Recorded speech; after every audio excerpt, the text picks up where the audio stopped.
Happening now on a special edition of Grid Tonight. We got less than 30 minutes of practice in, but Scott Dixon was the fastest in the short time on track. Which teams and drivers will suffer the most from missing almost a full day of running? Hello to all of our viewers watching here in the United States and around the world. Welcome to Grid Tonight, your weekly motorsports news program. As I said, a special edition. I'm Kobe Lambert, and with me is Joshua Birch. We encourage everyone to comment in the chat below, ask questions, and support us through Super Chat. Now I'll hand over to Josh for tonight's recap of a very brief Tuesday practice session for the 108th running of the Indianapolis 500.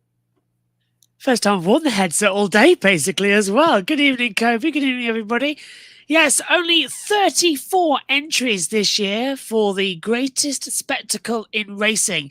It was supposed to be 35, but Able Motorsports had to withdraw its entry due to a lack of funding. Now, instead of 2 missing the show, only 1 driver will get bumped and fail to qualify for the Indy 500. This year's field is stacked. 8 Indy 500 champions, 7 rookies, 13 American drivers, 21 drivers from 13 different countries, plus Honda and Chevrolet supplying 18 and 16 engines respectively. Lots of good storylines entering the month of May as well. The response from Team Penske after St. Pete, Helio Castroneves in the drive for 5, and Kyle Larson attempting the double. Just some things as well. The photo taken there by Walt Krohn from Penske Entertainment. Well, Kobe, I know we didn't see much on-track action today, but how much did briefly seeing cars on track get you excited for the Indy 500?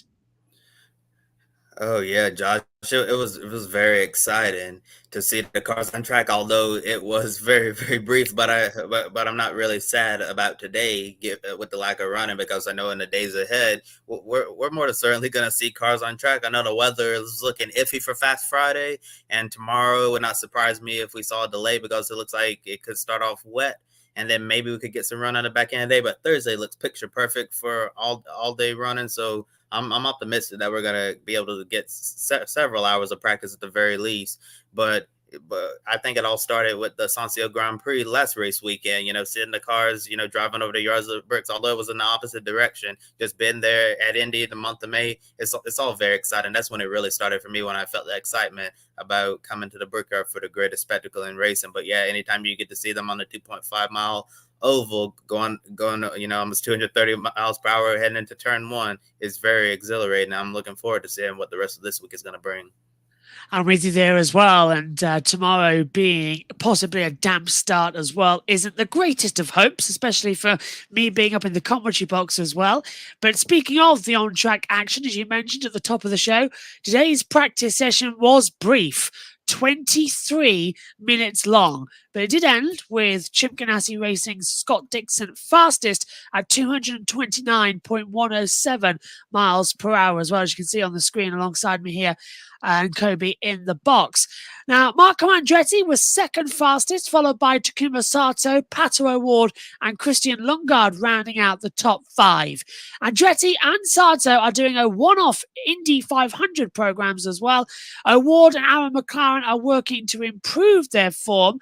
Then you have Lundgaard, the second RLL car, inside the top 5. And Kobe, after seeing Rahal Letterman Lanigan Racing struggle last year at Indy, how encouraging is it to see 2 of their cars already in the top 5? Well, I will say, since we only got 23 minutes of running, the lap time that posted, yes, it's good to see 2 of their cars on the top 5. I don't think it's necessarily representative, of like where they are yet in the month of May. I think if we get a full day under the belt and you have 2 cars on the top 5, I'd feel really comfortable if I was Team RLL. But looking at how things played out today, I would say, it's not necessarily representative of where their speedway program is at right now. But given where they were last year, I'd take anything. Yeah, we were only on track for a handful of minutes. Yeah, we only ran a handful of laps, but see, look, we got 2 cars on top 5, so we're going to use that as motivation and basically, just take it as a good day for what it is. Yeah, just having a quick look on the timing screen I've got up here in the comms box. think it was Rosenquist and Kirkwood who had, and Scott McLaughlin, who had the joint amount of laps at 13 as well. So really not a lot of running, as you said. But taking a look further down the schedule, Helio Castroneves, he was 6th fastest. Colton Herta, Felix Rosenquist, Kyle Kirkwood, and Stingray Robb, they completed out the top 10 on here day one of practice. Now, in terms of the time, I know it's not really representative, but they were separated by 1.283 seconds. And in terms of miles per hour, you had Dixon at 229.107. And then you go down to Stingray Robb, who had 221.862 miles an hour as well. So not too much of a disadvantage after such limited running. To see the cars that competitive already was really strong as well. Now, Helio Castroneves as well is trying to win his record 5th Indy 500. Herta and Rosenquist are enjoying good starts to the season. Kirkwood still has a little bit of work to do, but he's not far off Herta and Robb inside that top 10. So it might be surprising to some. Now, our own Ben Schneider has been consistent for the last few months, saying that he believes that Helio can complete the drive for 5 this year and stand alone at the top as well. Now, of course, Helio's Indy 500 attempt is a one-off program, joining teammates Rosenquist and Tom Blomqvist. Now, Kobe, Helio only ran 10 laps in practice today. So do you expect to see the number 6 the number 6 Honda stay towards the top of the speed chart in the coming days ahead? I think it's the same situation as the Rahal Letterman Lanigan racing cars as well. We didn't get to see a lot of on track time today, or only ran a limited lap, so it's still not representative of what Helio Castroneves has. But given everything that Meyer Shank Racing is going to put into this program, I'm sure they're going to make sure Helio has the best car possible and try to give him the best chance to complete that drive for 5. So it would not surprise me if we get a full day of running and Helio's right in the thick of it. I truly believe that he can get this drive for 5. I don't know if he's going, if I will go as far as, say that he's going to be my pick a winner yet. I know he's probably going to be Ben's pick a winner, given, how consistent he's been on this. But anytime you get to see Helio compete at the Indianapolis Motor Speedway and the Indy 500 is always quite a treat. I know he's getting up there in age. I don't know how much longer he's going to be in this race. So I'm just really happy that we get to appreciate a living legend while he's still here racing with us. It seems like, at his older age that any Indy 500 could be his last. But I have a feeling if he completes the drive for 5 this year, he'd want to be one of those rare athletes to go out on top at the top of the mountain. But yeah, I'm expecting some really good things for Helio throughout the month of May. And one of the other big stories coming into the month of May, of course, is the NASCAR Cup Series champion Kyle Larson running the double, and that is competing in both the Indy 500 and the Coca-Cola 600 at Charlotte on the same day. And as well, just quickly, Adam has said, your take on Jimmy Johnson commentating on the Indy 500, then driving in the Coca-Cola 600? Well, he's sort of nicking my style here, isn't he? And Kyle Larson's is he's going to be doing it. So Larson's going to be driving both. Johnson's going to be commentating on one, driving the other. And I'm going to be commentating on both. I think Matthew Owen's doing the same thing. So that's going to be fun if we can all get in a group chat and share notes on how tired we will all be. But I definitely think Johnson has the easiest run. He gets to talk about a great race and then go race in a great race. Larson is going to have to do both as well. And speaking of that, Larson was 27th on the speed charts and only completed 2 laps, both not at full speed. Now, unfortunately, drivers like him doing the one-off Indy 500 program missed nearly a full day of valuable track time. However, there are plenty of days left to get dialed in.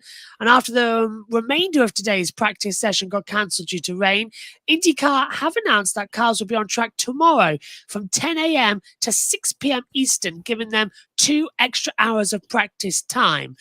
I don't doubt that's not going to be the last time that we'll have this announcement coming in. So, Kobe, do you anticipate losing Tuesday to be a big disadvantage for Larson as he continues to learn these Indy cars?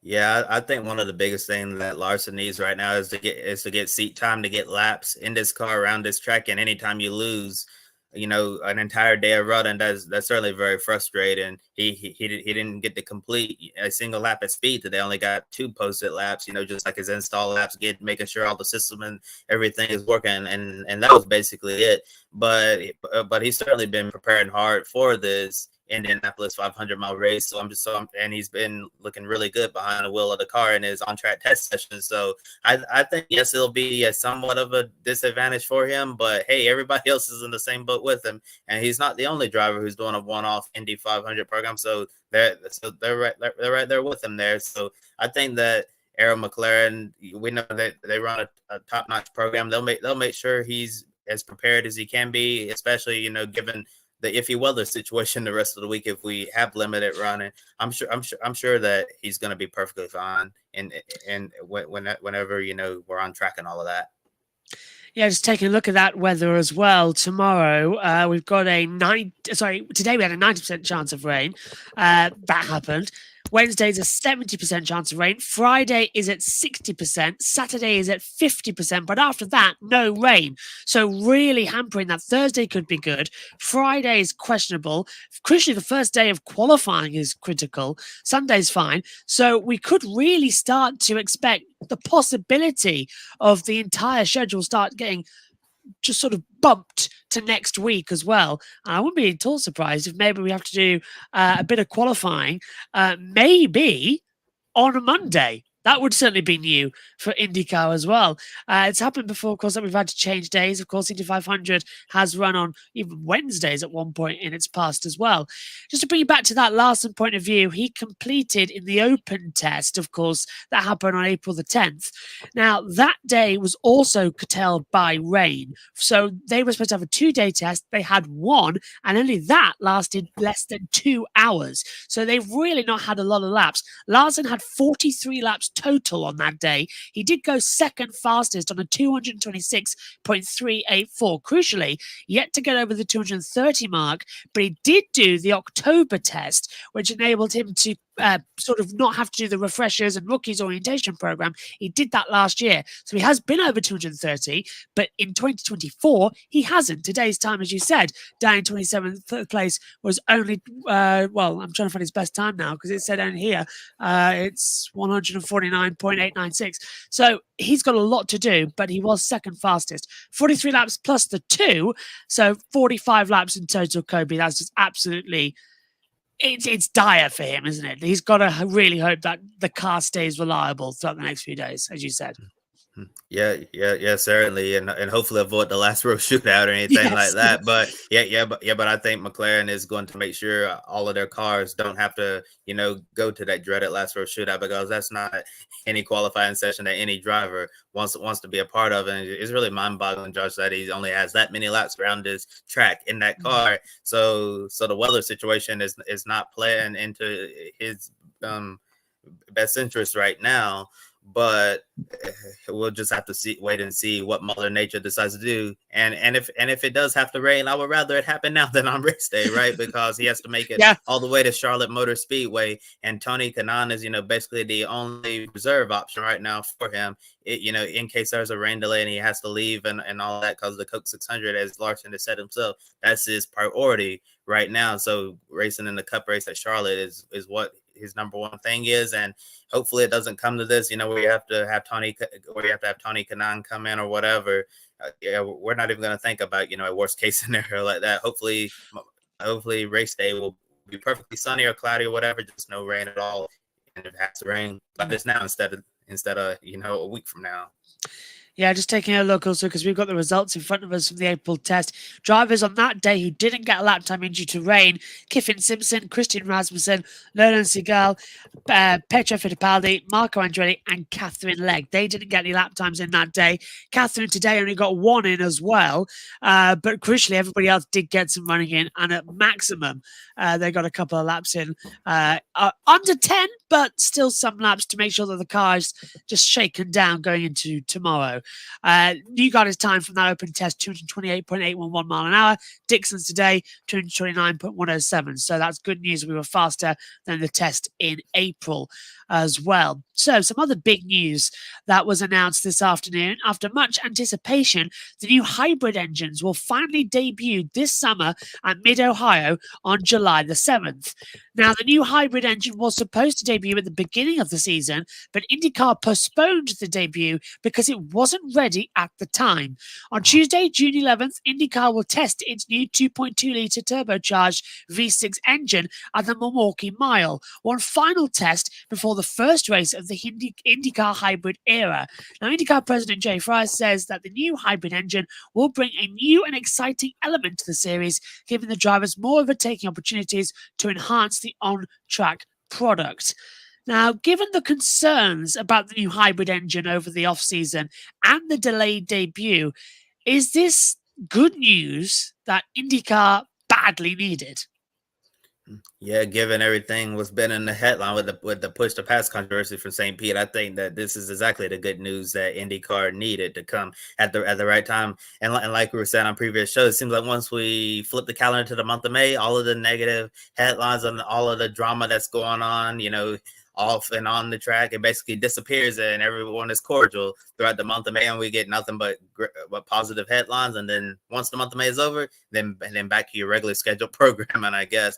But I'm going to say what I've said before on this specific topic. I think IndyCar made the right decision to delay the engine and make sure that it's absolutely ready to go out on the track, because I saw some of the drivers were even said if we had brought this engine out at St. Pete, just for the sake of starting at the beginning of the season, that would probably be a single digit number of finishers in that race, and that would not be a good look for the series. Also, I commend IndyCar for deciding to delay this engine, conduct additional tests, and make sure you cross your T's and dot your I's and put the product out there when it's absolutely ready. And it seems like that they're ready, and it's good that they're gonna have a full test in the Milwaukee Mile next month to make sure that this engine is ready for its debut at Mid-Ohio, and we'll see what happens. I know a lot of people have been excited about the possibilities of this new hybrid engine. Really can't wait to see this in action. I think this is really great news. I'm honestly surprised that we actually got a date today that we're going to see this engine debut, because I anticipated an announcement on this at some point this month or next month, saying that we're just going to postpone this to 2025. That's what I honestly expected. So this news came as a bit of a surprise to me. Did to me too as well, Kobe. I was fully expecting the same as you, delayed to 2025. We were all sat wondering, is it going to be at Detroit? Are they going to open it at Detroit? That's a big risk on a street circuit as well. But it looks like we're going to go through it. They'll have one final test. We'll see how good that goes, and fingers crossed that we can get it sorted, because IndyCar, I think, badly needs a good news story. I was talking to Ryan Marine earlier on today, who's been keeping me up to date with all the weather reports as well, and I said to him, I've got the feeling that even if we do have a very delayed practice and disrupting all the action, it'll give us one of the best 500s we've seen in a very long time. That, I think, is going to get IndyCar back into positive news media for this season after such a tricky start, as we talked about on the show before. And then after that, I think we'll be in very good standing. So this 500 is sort of like the big poster for IndyCar. And then after that, we'll hopefully ride the waves of a very good 500. Yeah, for sure. Definitely hope that we get some great storylines throughout the rest of this month of May. Josh, you already mentioned all of the storylines at the top of our show, and I'm sure we're gonna have some more storylines, that we aren't even following right now, that are gonna come up throughout the course of these next couple of weeks. Really excited to see what happens when we get all the cars running on track, and who's gonna be fastest and who's gonna be concerned come bump day. I wonder if we're gonna get bump day drama this year. What do you think? I do. I really do, because the amount of non-practice time we've got is interesting. I've got a feeling that Catherine Legg's going to qualify. She was really quick last year. She qualified in 30th position, if I remember correctly. So I think she's going to be safe. I think the drivers you've got to look out for are those who run into the tech issues, don't have track time, and if they run out of rain time. So if they get caught out by strategy runs, that sort of thing. So mainly the rookies, Kiffin Simpson, Nolan Segal, and maybe Rasmussen could be back in there as well. So they're who I'm going to be keeping my eye on. And I know I'm really hoping we see him up there, but you've got to keep an eye on Kyle Larson. He's our big story. If he fails to qualify, I think we're all in trouble. Yeah, but like I said, I think Aaron McLaren is going to make sure that he put enough speed in the car to get him in the show. I'm not really concerned about him being the one driver to miss the race. And in a year like this, when you have 34 entries on a field of 33, nobody wants to be that one driver, the only driver in the entire speedway not to make the big show. That's going to be a tough pill to swallow for whoever that one driver is. And we saw all the bump day drama last year. Jack Harvey, Graham Rahal. That was some very intense stuff. And the emotions from Rahal, and Rahal eventually get into the race. After he felt injured Stephen Wilson, who ended up suffering a back injury in a practice crash during the week. So that was like a blessing in disguise for Graham to even get into the race. But imagine if that hadn't happened, Graham would have had to sit on the sidelines during the race, and that would have been even tougher for him, rather than having to, get in someone else's car while your regular car is sitting on the sidelines. I'm sure when we all love bump day drama, just like when Juncos, when they were just getting into IndyCar, Kyle Kaiser bumped Fernando Alonso and McLaren out of the show.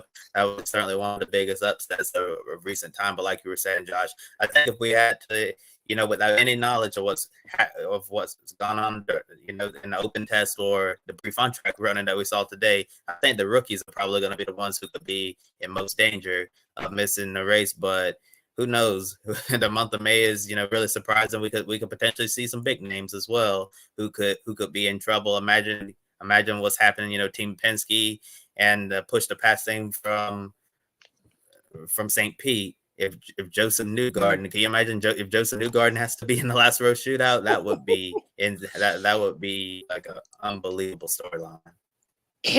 James Hinchcliffe, all those years ago, failing to qualify. So it's not completely unlikely that a top name could end up at the back. He crashed, of course, had to go to the backup car. Backup car wasn't as quick.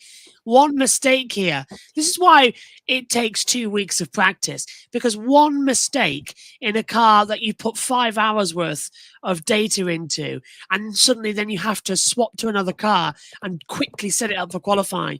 It doesn't work. Each car is different. You can have the same setup, but every car is different. You see it in MotoGP a lot as well. You go from one bike setup to another bike with the same setup. It doesn't react the same way because it's not a perfect clone, no matter how close you have it.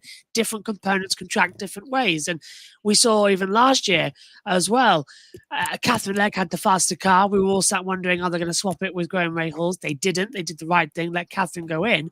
But we were all thinking, well, what is wrong with Graham Rahal's car? Why just isn't it working? And it's just the pressure. It's who can survive the pressure, who can survive the track, and who can survive going 230 plus mile an hour around a 4-turn, 2.5 mile circuit. And it's a lot of fun. And you never get bored watching the cars on the track because it's just the suspenseful nature of one mistake, you're in the wall, and that could be your entire month of May gone in a split-second lack of concentration. It is epic.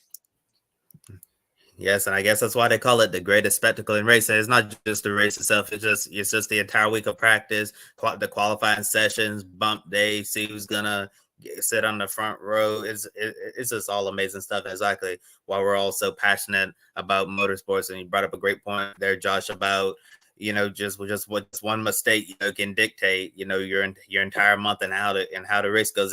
And that reminds me what happened with Callum Ilott last year. Remember during the practice days, Callum was down there on the speed charts, and we were starting to wonder, is Callum Ilott in danger of getting bumped from the race? And he fussed with his then Juncos Hollinger racing team. He said there's something wrong with the car. It's not me. And they eventually changed the chassis. And then he suddenly had enough speed to get into the show and ended up getting a top 15 in the race. And if they hadn't changed that chassis, he might have been one of the ones in trouble. So, it just shows you if you don't do one thing right or one thing differently, it could really impact what happens. So Callum really got lucky last year.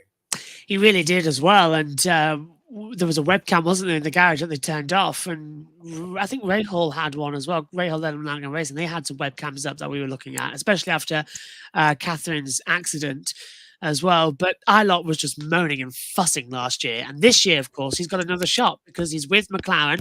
Of course, David Maluka, as we've explained on the show before, now no longer part of McLaren. He's now sort of been replaced by Thierry Pourchaire for the rest of the season, but it was too soon to put Pourchaire in for the Indy 500. He hadn't done the orientation October last year. He hadn't done the open test. And now with the refreshers sort of gone, we're still waiting on the official confirmation of what's going to happen tomorrow, predicting that we're going to have like 2 hours of refreshers and then everyone else will go on the track. But if they can risk that with the rain, we'll find out. They're going to be working on that over the evening, working at the schedule. But Pourchaire just couldn't have gone in straight away to the Indy 500. It would have been way too much for him.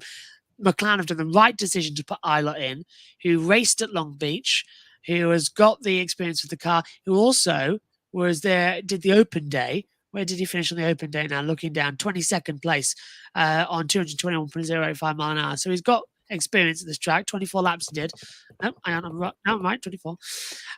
So he's got track knowledge with the car, and he's just a good fit. And then get Pourchaire in for the rest of the season, and Ilott gets a proper shot at the 500. Would be a great story if he got up there high in the race. And I don't know, there's so many possibilities coming into this one that we still don't have the answers to. And I think running into the 500, as you said, you're looking at the Penske's. Can Newgarden make it a double? Can Ericsson get back up there? He's been on form for 2 500s in a row now. Arguably should have won last year. He wants to set off on a great pace with a new team, of course, coming into this one now as well, isn't he? So there's a lot of pace. There's a lot of worry. And I'm just trying to have a look on the board where he was in that opening session.